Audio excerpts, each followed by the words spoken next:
For over a decade, my younger brother and I had fought over the same girl, but she always preferred him, the brother who could do it all. It drove me insane. I threw myself into learning everything I could, mastering anything that might make her notice me, even just a glance. By 25, I'd not only graduated from MIT, but earned an MBA from Harvard on top of it. Yet the moment I came home, Eileen Mason pulled her hand away from mine. The only one I like is Marcus. Stop wasting your time. I stood frozen. My buddies had a bottle of whiskey ready, expecting me to drown my sorrows. I didn't take it. I just stood there, a little dazed. Why do I suddenly find her so boring, dull, uninteresting? Nothing but a pretty face. I can't even understand what I saw in her in the first place. Am I just fickle? My buddy laughed. You're not fickle. You've grown. She hasn't. My brother Marcus Farley and I stepped out of the car at the same time. Eileen Mason didn't hesitate. She walked straight past me and looped her arm through his. Marcus shot me a quiet, mocking smile. Smug. Deliberate. Everyone around us ducked their heads and grinned. They all knew what came next. Me snapping at Marcus, fighting for Eileen's attention. Then Eileen would scold me for being immature, and I'd lose my temper, and the whole circus would play out the way it always did. But a moment passed, and I didn't move. All those years, I'd nearly driven myself into the ground trying to earn a single look from Eileen Mason. School, startups,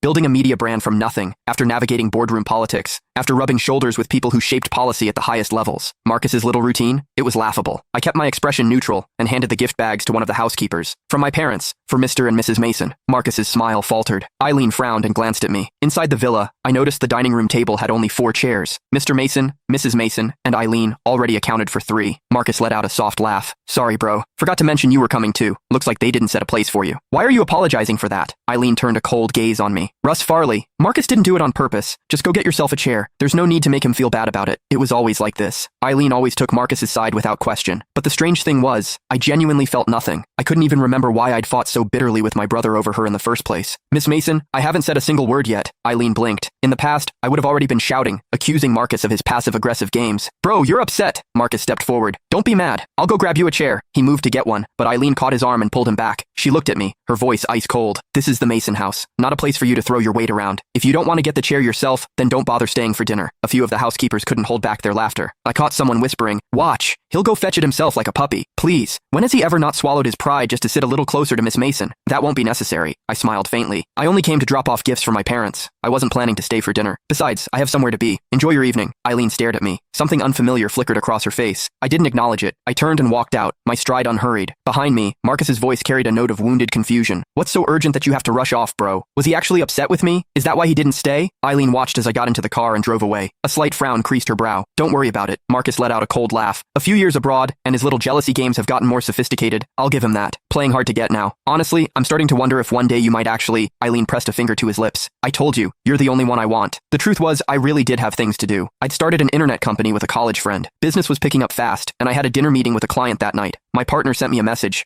Heard you're back in the country.